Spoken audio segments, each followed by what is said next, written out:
Avon news की ओर से राजधानी में अग्रवाल पीजी महाविद्यालय के श्री अग्रसेन महासभागार ऑडिटोरियम में यूथ महापंचायत कार्यक्रम का आयोजन किया गया, जिसमें अग्रवाल पीजी महाविद्यालय के छात्र छात्राओं ने राजनेताओं से सीधे सवाल किए और अपनी जिज्ञासाओं को शांत किया। इस दौरान जहां पीसीसी चीफ गोविंद सिंह डोटासरा, खेल मंत्री अशोक चांदना, भाजपा विधायक अशोक लाहौटी और कांग्रेस विधायक रफीक खान ने युवाओं से सीधी बात की। महापंचायत के दौरान युवाओं ने राजनेताओं से कई मुद्दों को लेकर तीखे सवाल किए और आने वाले चुनाव में युवा जोश और युवा सोच को साकार करने का संकल्प लिया। यूथ के मुद्दों को मंच देने की दिशा में एवन न्यूज के इन प्रयासों की सभी ने सराहना की और एक स्वर के साथ ऐसे कार्यक्रम युवाओं को नई दिशा दिखाने के लिए जरूरी बताए। इस मौके पर एवन न्यूज के channel head JP Sharma, Avon news के डायरेक्टर प्रशांत सुरौलिया, प्रदीप सुरौलिया, दिलीप चौधरी, सीआरओ देवेंद्र पाठक, अग्रसेन शिक्षा समिति के chairman Suresh Agarwal, Agarwal college PG college के प्राचार्य डॉक्टर पीएस राठौड़ सहित कई गणमान्य लोग मौजूद रहे। स्टूडेंट से संवाद के दौरान डोटासरा ने कहा कि राज्य सरकार युवाओं के बेहतर भविष्य की दिशा में काम कर रही है और रोजगार के साथ खेलों में भी युवाओं को अच्छे मौके दिए जा रहे हैं।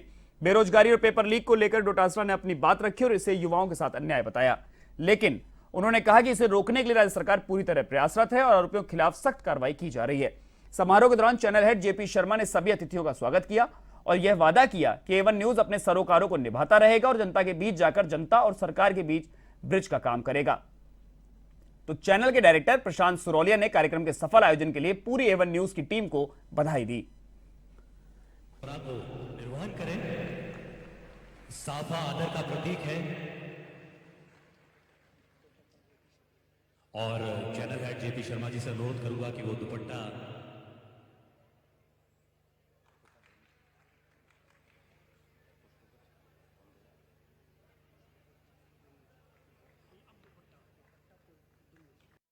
एवन टीवी को और तमाम आपकी कमेटी को धन्यवाद देना चाहता हूं कि इन युवाओं को बुलाया और इनको बुला करके इनके जो मुद्दे हैं उनके ऊपर बातचीत करने के लिए हमें अवसर दिया, इसके लिए तुम्हें धन्यवाद देना। जब पहले तो मैं शिक्षा मंत्री था 3 साल तक, तब शिक्षा मंत्री के नाते मैंने 11वीं और 12वीं क्लास के जो बच्चे हैं उनके लिए उनके आगे कैरियर में किस प्रकार से उनको क्या कोचिंग लेनी चाहिए, किस प्रकार अपने कैरियर को आगे बढ़ाने के लिए क्या करना चाहिए, इस दिशा में राजीव गांधी कैरियर जो पोर्टल हमने लॉन्च किया, जिसमें 14 देशों की जानकारियां थी, विभिन्न विश्वविद्यालयों में वो कहां पर पढ़ सकते हैं, कौन सा सब्जेक्ट कहां पर अच्छी पढ़ाई होती है, उनको क्या करना चाहिए, उन बच्चों को देखने के लिए हमने सब 11वीं और 12वीं के जो बच्चे थे उनको हमने दिए,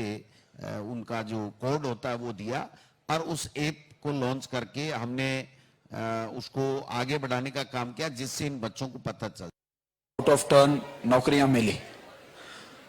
लेकिन आपको उस आइडिया को समझना पड़ेगा।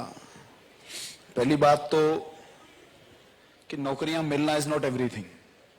जब कोई खिलाड़ी मैदान पर खेलता है वो नौकरी मिलने के लिए कभी नहीं खेलता है, वो अपने गुरुओं का, अपने माता पिता का, अपने खेल का और अपने कोच का मान सम्मान बढ़ाने के लिए, अपनी प्रतिभा को दिखाने के लिए, अपनी मेहनत का प्रदर्शन करने के लिए वो मैदान पर उतरता है।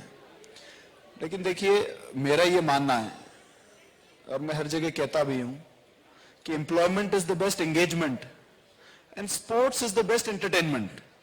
देश के यूथ को अगर कुछ चाहिए तो एंगेजमेंट के नाम पर एम्प्लॉयमेंट मिलना चाहिए और एंटरटेनमेंट के नाम पर स्पोर्ट्स एक्टिविटीज में पार्टिसिपेशन होना चाहिए, तो एक कंप्लीट लाइफ साइकिल कंप्लीट हो जाता है। तो हम लोगों ने जब 4 साल पहले ये विभाग संभाला तो एक बहुत बड़ा चैलेंज था। हर कोई कहता था कि हरियाणा, पंजाब, ओडिशा, महाराष्ट्र, ये लोग राजस्थान से बहुत बेहतर करते हैं, क्यों नहीं हम इनसे बेहतर कर सकते?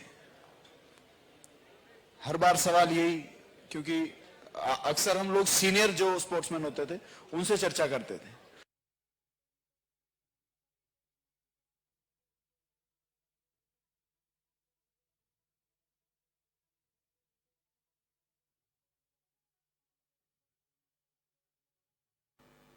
मन की बात तो बहुत हुई, युवाओं के मन की बात के लिए आपने टॉपिक उठाया, मैं आपका इसके लिए बहुत तहे दिल से शुक्रिया अदा करता हूं, धन्यवाद देता हूं।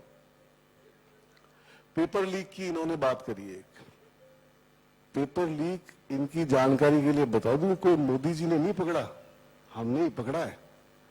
आपके टाइम में लीकेज हुई, वो पकड़ी नहीं गई और कहीं जाके सुप्रीम कोर्ट में आपने उस पर मोहर और लगा दी है गुजरात के केस के अंदर। मैं ये भी नहीं कहना चाहता जो आपने कह दिया कि दूसरी स्टेट में कर दिया या वहां गुजरात में 24 हो गए तो यहां अथॉरिटी मिल गई, क्या? कतई नहीं। पेपर लीक के प्रति सरकार बिल्कुल सख्त है, बिल्कुल सख्त रवैया है और यही रीजन है कि एक के बाद एक जितने भी ऐसे कृत्य हैं सब पकड़े जा रहे हैं, चाहे वो कोई भी इंस्टीट्यूशन हो। और आपको अगर कोई जानकारी है तो मुझे दो, उसके ऊपर कल कार्रवाई करेंगे। ऐसे बात करने से नहीं होता है कुछ भी।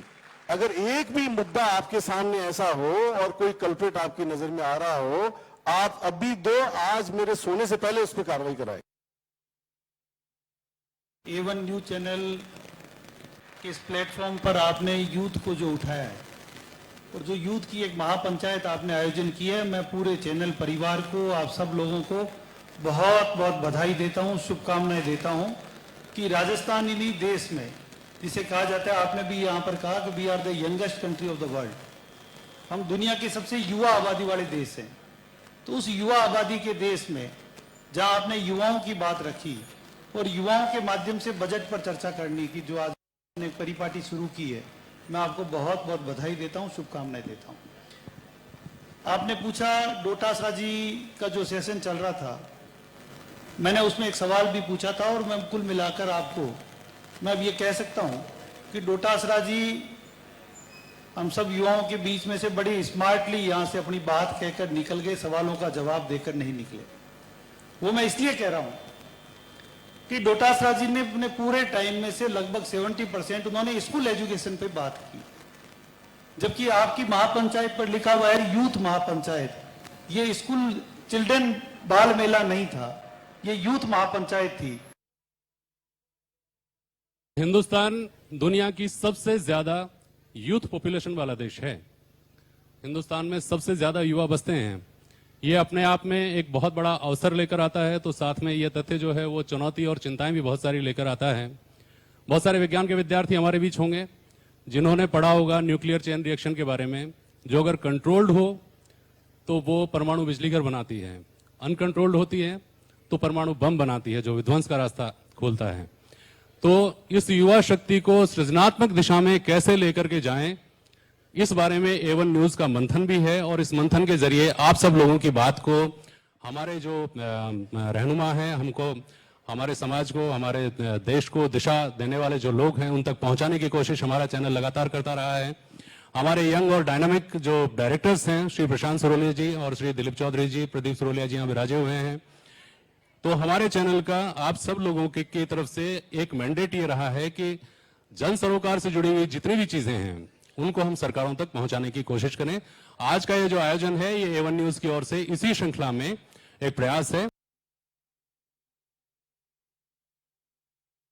A1 टीवी की तरफ से यूथ को सार्थक कैसे उसकी दिशा में ले जाया जाए, उसकी तरफ से आज ये यूथ महापंचायत का प्रोग्राम रखा है। तो मैं सबसे पहले A1 टीवी को भी आभार व्यक्त करना चाहता हूं कि आपने अग्रवाल शिक्षा समिति के इस सभागार को इस प्रोग्राम के लिए चुना।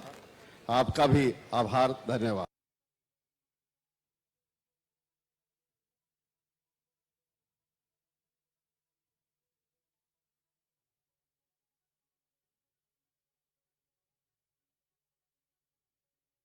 आप सभी का बहुत बहुत शुक्रिया। A1 न्यूज आगे भी ऐसे आयोजन करता रहेगा, जिस तरह आज यूथ को मंच दिया है आगे भी मंच देता रहेगा। हमारे channel head JP Sharma ji का एक विजन है, हर गांव, ढानी, शहर, कस्बे तक चैनल पहुंचे। हमारी पूरी कोशिश रहेगी कि उसको हम साकार करें। एक बार फिर मंत्री जी का दिल से शुक्रिया। A1 न्यूज ने ये शुरुआत की है, इसका शुरुआती दौर में स्वागत किया जा रहा है। और जिस तरह से राजनीति के मंच पर कांग्रेस, बीजेपी प्रतिद्वंदी हो सकते हैं, लेकिन यहाँ पर जो यूथ महापंचायत है उस पर दोनों ही कांग्रेस और बीजेपी एक ही मंच पर